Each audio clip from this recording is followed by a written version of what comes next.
Hey friends, girl next door OBGYN, Dr. Shauna Rubel here. So I was working with a patient this morning.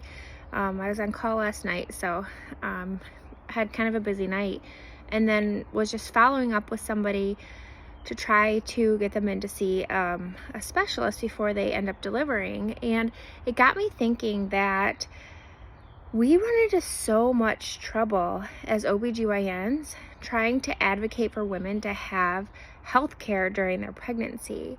For example, things that we have well documented are considered safe for exposure to a fetus or have no exposure to a fetus.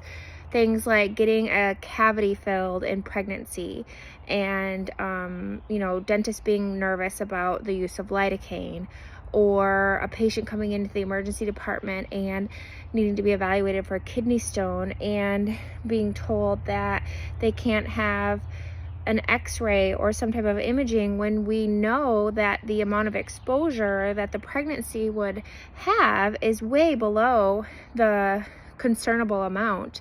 There are just things like this that I run into all the time. Patients that have migraines, and I send them to neurology and they're nervous and anxious to treat them. And so what ends up happening is, as OBGYNs, as OBs, we want to care for our patients because they still have rights. Even though there's a human being growing inside of them, they still have needs and things that need to be addressed. And so what often happens is OB docs end up treating things that maybe they're not the best qualified to treat. So, treating patients that have asthma attacks, or patients who have migraines, or, patients who have complicated depression because their psychiatrist told them to just stop all their medication. So it's just interesting and really sad that our patients really seem to kind of lose autonomy and lose their rights when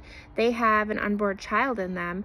And for things that we have pretty clear evidence on that are considered safe. So if you have a condition prior to pregnancy or something that develops during your pregnancy, or somebody that's suffering, please, please, please get a second opinion, do some research yourself, because it is very unlikely that you have to suffer to prevent harm to your unborn child.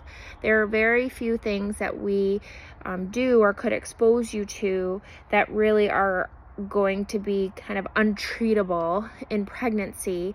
We usually have some type of alternative, or there's something that we can figure out for you that has enough kind of data to support its use in pregnancy. So just a little food for thought as I'm kind of working on a specific situation with a patient who is going to see a specialist today. So I hope you guys all are able to enjoy your day, and reach out if you have questions, please. I just have a big heart for helping women make sure that they're getting the care they deserve. Bye, guys.